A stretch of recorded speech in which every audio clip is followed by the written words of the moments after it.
प्रेक्षकांनो, कमळी या मालिकेच्या आजच्या भागामध्ये आपण जबरदस्त आणि धमाकेदार ट्विस्ट पाहणार आहोत. प्रेक्षकांनो, आता मालिकेमध्ये वेगळंच वळण आपल्या सर्वांना पाहायला मिळणार आहे. आता असं काहीतरी मालिकेमध्ये ट्विस्ट दाखवण्यात येणार आहे की चक्क आता अन्नपूर्णाला काही ना काही कुठं ना कुठं डाऊट येणार आहे की कमळी हीच राजनची मुलगी आहे, जिचा ती आता अत्यंत राग करत होती.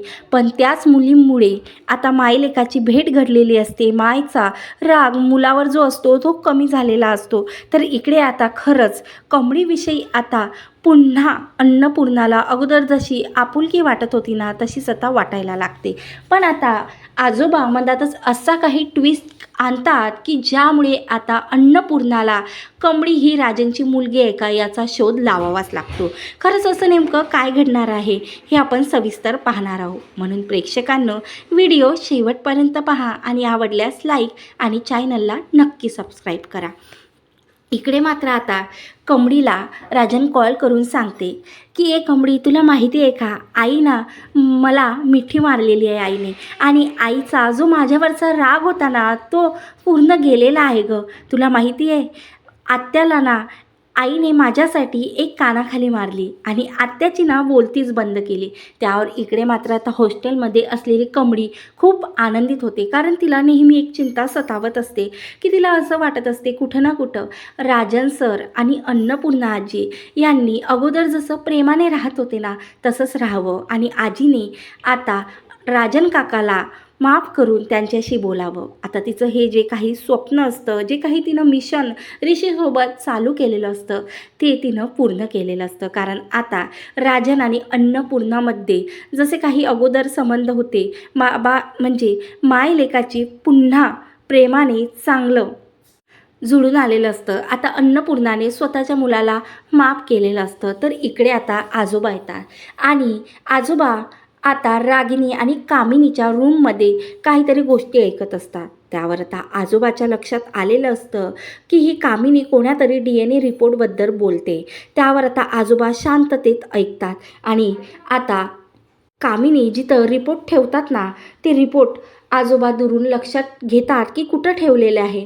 जेव्हा आता इकडे कामिनी आणि रागिनी बाहेर जातात तेव्हा आता आजोबा मेडला सांगतात की मला कामिनीच्या रूममध्ये घेऊन जा, आणि मेडला सांगतात की ती जागा तू शोध. तेव्हा आता मेड लगेच ती जागा शोधते आणि तो रिपोर्ट आजोबांकडे घेऊन जाते. तेव्हा आता आजोबाच्या हाती रिपोर्ट लागल्यावर आजोबा ते रिपोर्ट वाचतात. आता आजोबाच्या लक्षात आलेलंच असतं, म्हणजे आजोबाला तर अगोदर माहितीच असतं की कमळी हीच राजनची मुलगी आहे.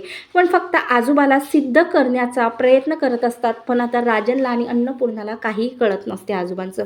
म्हणून आता तो पुरावा आजोबांच्या हातात लागलेला आहे. पण जेव्हा तो पुरावा आता अन्नपूर्णाला लिहून देणार तेव्हा मात्र आता कामिनीचं काही खरं नाही. कामिनीला मात्र या घरातून बाहेर जावं लागणार हे तर पक्क. तिकडे आता आजोबा त्या मेडला सांगतात की मला आजींकडे घेऊन जा. आजी आता हॉलमध्ये बसलेली असते आणि काहीतरी पेपर वाचत असते. तेवढ्यातच तिथं आजोबा जातात आणि आजोबा आजीला आवाज देतात. तेव्हा आता आजी मोठ्या प्रेमाने फाईल खाली ठेवते आणि आजोबांकडे जाते आणि बोलते की काय झालं, तुम्हाला काय सांगायचं आहे. तेव्हा आजोबा लगेच आजीचा हात हातात घेतात आणि तो जो काही रिपोर्ट त्यांनी लपून ठेवलेला असते कामिनीपासून, तो रिपोर्ट आता लगेच अन्नपूर्णाच्या हातात देते. तेवढ्यातच तिथं कामिनी येते. आता कामिनीच्या लक्षात आलेलं असतं की या म्हाताऱ्यानं, म्हणजे कमळीचा आणि राजनचा जो काही DNA रिपोर्ट असतो तो रिअलवाला रिपोर्ट आता अन्नपूर्णाच्या हातात बघता क्षणी मात्र ती हादरते. आणि आता तिच्या लक्षात आलेलं असतं की तिला जो संशय आलेला असतो कामिनीला की खरंच कमळी ही राजनची मुलगी आहे का, तर तो संशय आता ती खरा करण्यासाठी काही सबूत जुळवण्यासाठी बाहेर गेलेली असते. तर तेवढ्यातच आजोबांनी इकडे गोंधळ घातलेला असतो आणि तो रिपोर्ट चक्क आता अन्नपूर्णाच्या हातात दिलेला असतो. तो अन्नपूर्णा रिपोर्ट उघडते तेव्हा मात्र आता अन्नपूर्णाला खूप मोठा धक्का बसतो, कारण त्यामध्ये असं लिहिलेलं असतं की राजन चीच मुलगी कमळी आहे. तेव्हा आता आनंद अश्रू पुन्हा येतात. एका आजीची जी अपेक्षा संपलेली असते की तिची नात पुन्हा या घरात येणार, आणि कमळीसारखी नात आल्यावरती जो आनंद तिच्या चेहऱ्यावर होता आणि नंतर तिला जो धक्का बसला की कमळी तिच्याशी खोटं बोललेली आहे, तो आनंद आता जेव्हा कमळी तिच्यासोबत होती तो आनंद पुन्हा आता अन्नपूर्णाच्या चेहऱ्यावर आलेला आहे. तेव्हा आता लगेच कामिनी समोर जाते आणि बोलते की हा रिपोर्ट खोटा आहे. तुला माहिती आहे ना, मीच ठेवलेला होता. माहिती नाही दादांकडे कुठं आला. तेव्हा असं आता ही कमळी तुझी नात नाही आहे. अगं तू नको जाऊ त्या खोटारड्या कमळीकडे, असं ती बोलत असते. तर आता लगेच अन्नपूर्णा तिचं काहीही ऐकत नाही आणि पुन्हा एक कामिनीच्या कानाखाली बसवते. तेव्हा मात्र आता रागिणीची सुद्धा हिंमत होत नाही की आईसमोर काही बोलावं. तेव्हा आता राजन येतो आणि राजन बोलतं, काय झालं आई, तू आत्याला का मारलं आणि काय झालं. तेव्हा आता लगेच तो रिपोर्ट ती राजनच्या हाती देते. आता राजनला सुद्धा विश्वास बसत नाही, कारण राजनने खोटा DNA टेस्टचा रिपोर्ट बनवून आणलेला असतो आणि तो खोटा नव्हता, तर हा खरा रिपोर्ट असते. तेव्हा आता राजनसुद्धा हादरून जाते. आता लगेच अन्नपूर्णा बोलते की काहीही झालं तरी राजन, कमळी माझी नात असो या नसो त्याचा तर मी शोध लावणारच आहे, पण अगोदर मला कमळीकडे घेऊन जा. मला तिची माफी मागायची आहे आणि माझ्या नातीला या घरात आणायचं आहे. तेव्हा राजन बोलतो, हो आई हो. तर असं दोघंही आता कमळीच्या हॉस्टेलवर जातात. तेव्हा आता कमळीचा दरवाजा वाजवतात. तेव्हा कमळी आता दरवाजा उघडते, तर समोर आता तिला आश्चर्यचकित होऊन जाते कमळी, कारण तिला समोर दिसते ती म्हणजे अन्नपूर्णा आजी. तेव्हा आता अन्नपूर्णा आजीला बघता क्षणी आणि बाजूला राजन सरसुद्धा बघता क्षणी तिला खूप आनंद होते, पण तिला असं वाटते की आजी आपला राग तर नसणार ना करत, म्हणून आता ती आजीला मिठी मारत नाही. पण तिला कुठं ना कुठं खूप आनंद झालेला असते. तर आता आजी काहीही बोलत नाही आणि चक्क कमळीला मिठी मारते. तेव्हा आता कमळीला मिठी मारल्यानंतर कमळीच्या सुद्धा लक्षात आलेलं असतं की आजीने तिला माफ केलेलं आहे. तेव्हा आता लगेच राजन बोलते, कमळी हे बघ काय आहे. तेव्हा आता कमळीसुद्धा DNA टेस्टचा रिपोर्ट वाचते आणि लगेच आता राजन बोलते की कमळी, मला तुझ्या आईचा फोटो बघायचा आहे. खूप वेळा मी तुझ्या आईला बघण्यासाठी तुला सांगितलेलं आहे, पण तू मला फोटो दाखवलेला नाही.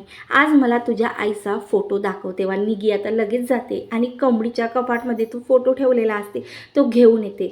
तेव्हा आता राजनकडे देते. तेव्हा मात्र आता राजनच्या लक्षात आलेलं असते की कमळी दुसरी तिसरी कोणी नसून राजनची आणि त्याचीच मुलगी आहे. तेव्हा आता राजनला खूप आनंदित झालेला असतो की कमळी खरंच त्याची मुलगी आहे. एवढी गुणी मुलगी, जी आता कमळीची आणि राजनची अटॅचमेंट असते, ते खरंच त्याची मुलगी आहे असं कळल्यानंतर आता दोघंसुद्धा पुन्हा कमळीला मिठी मारतात. आता तेव्हा आनंदित असलेल्या कमळीला सुद्धा माहिती पडतं की राजनच तिचे वडील आहे. तेव्हा आता या तिघांनी ठरवलेलं असतं की त्यांना आता गौरीचा शोध घ्यायचा आहे. तेव्हा असा आनंदी आनंद आता पुन्हा अन्नपूर्णा निवासमध्ये आपल्या सर्वांना पाहायला मिळणार आहे. तर तेव्हा प्रेक्षकांनो, आता कामिनीला सुद्धा माहिती पडलेलं आहे की कमळीच ही राजनची मुलगी आहे. तेव्हा आता कामिनी नेमका काय डाव टाकणार आहे. तेव्हा आता राजन पुन्हा आता गौरीला शोधू शकणार का, असे धमाकेदार आणि मसालेदार ट्विस्ट माझ्या भक्तिसागर चॅनलवर तुम्हाला पाहायला मिळणार आहे. म्हणून माझ्या चॅनलवर तुम्ही नवीन असाल तर नक्की सबस्क्राईब करा आणि व्हिडिओ आवडल्यास लाईक करा. धन्यवाद. जय गजानन माऊली.